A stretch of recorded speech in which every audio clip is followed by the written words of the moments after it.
गजब का पान लगाया है, खाओ और जन्नत की सैर करो। बहुत शुक्रिया खलील भाई। अस्सलाम वालेकुम खलील भाई। वालेकुम सलाम। खुदा बख्श। कैसे आ रहा? मुझे हुक्म करते, मैं आ जाता। बस खलील भाई, सरदार साहब का हुक्म था इसलिए मुझे आना पड़ा। ये तो हमारी खुशकिस्मती है। बताइए हमारे लिए क्या हुक्म है? सरदार साहब का हुक्म था 1 किलो चूना ले आओ, वो ही लेने आया हूँ। 1 किलो चूना अभी दे देता हूँ। सरदार साहब का हुक्म है। क्या नाम है तुम्हारे सरदार का? जी, मैं सरदार शमशेर खान के पास काम करता हूँ। तुम्हारे सरदार ने इतना चूना क्यों मंगवाया है? ये तो सरदार ही जाने, उन्होंने हुक्म किया, मैं लेने आ गया। कुछ तो गड़बड़ है। तुम सरदार के पास क्या काम करते हो? वैसे तो सरदार के पास बहुत नौकर चाकर हैं, मैं उनका खास मुलाजिम हूँ, उनको पान बना के खिलाता हूँ। समझ गया। मेरा मशवरा है तुम 1 किलो चूना नहीं 1 किलो दही लेकर जाओ। ये क्या बोल रहे हैं आप? सरदार ने चूना ही कहा है तो मैं दही क्यों लेके जाऊं? अरे मियाँ, अपनी खैर चाहते हो तो चूना नहीं दही लेके जाओ। चलो भाई, तुम्हारा चूना। अरे मियाँ, अपनी खैर चाहते हो तो चूने की जगह दही लेके जाओ। अगर इसने सरदार की बात न मानी तो वो इसकी जान ले लेगा। लेकिन इसकी जिंदगी तभी बचेगी अगर ये चूने की जगह दही लेके जाएगा।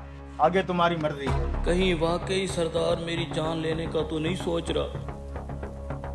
अरे भाई, तुमने उसको चूने की जगह दही ले जाने का क्यों कहा? राज की बात है खलील भाई, आप एक पान लगाओ।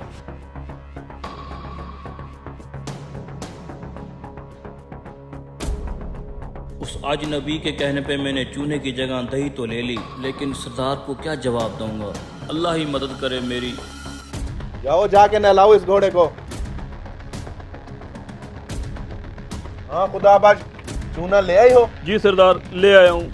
ठीक है, ये चूना तुमने खाना है। मुझे ये चूने वाला डब्बा खाली चाहिए। खाओ। सरदार, मैंने कहा मुझे ये डब्बा खाली चाहिए। खाओ ये चूना।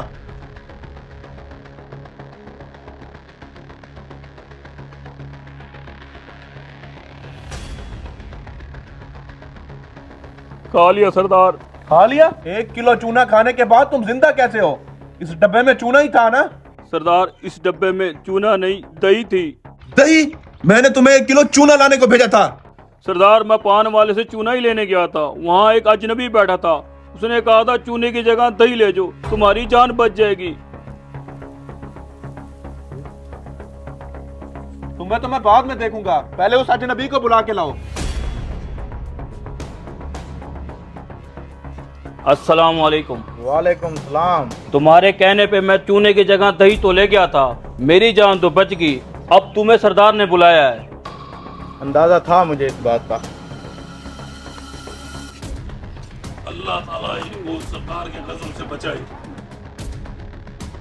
तो ये है तुम्हारा सरदार। मैंने अपने मुलाजिम को चूना लाने का कहा था, तुमने इसे दही ले जाने का क्यों बोला? क्योंकि मैं जानता था वो चूना आपने इसी को खिलाना है। तुम्हें कैसे पता चला कि वो चूना मैंने इसे खिलाना था, जबकि ये बात तो इसे भी मालूम नहीं थी, सिर्फ मैं जानता था। जब इसने पान वाले से 1 किलो चूना मांगा तभी मुझे शक हो गया था कि पान बनाने के लिए 1 किलो चूना तो कोई भी नहीं मंगवाता। फिर मैंने इससे पूछा कि तुम सरदार के पास क्या काम करते हो, तो इसने मुझे बताया कि ये आपका खास मुलाजिम है जो आपको पान बना के खिलाता है। तब मैं समझ गया कि आज सुबह जो इसने आपको पान खिलाया होगा उसमें चूना ज्यादा लग गया होगा। आपकी जुबान कट गई होगी तो आपने सोचा होगा सजा के तौर पर इस मुलाजिम को भी चूना खिला के मारा जाए। बस इसीलिए मैंने इसको कहा कि दही ले जाओ। मानना पड़ेगा यार, गजब के ज़हीन इंसान हो तुम। यहाँ बैठो, मैं तुम्हारी जहानत पे तुम्हें इनाम देना चाहता हूँ। मांगो, क्या मांगते हो? मुझे कुछ नहीं चाहिए सरदार, बस मेरी एक नसीहत याद रखना, जब इंसान का वक्त खत्म होता है तो मालो दौलत रुपया पैसा कुछ भी काम नहीं आता, सिर्फ इंसान के अच्छे अमाल काम आते हैं। गरीबों पे जुल्म करना छोड़ दे सरदार, इंसान खता का पुतला है, मुलाजिमों की छोटी मोटी गलतियां माफ कर दिया कर। मैंने दौलत के नशे में चूर होकर गरीबों पर बड़े जुल्म किए हैं। पता नहीं क्यों मैं ये बात भूल गया था कि मैंने भी मरना है। हमसे कई बड़े बड़े तानाशाहों को मट्टी खा गई है। अल्लाह हमारी गलतियों को माफ करे।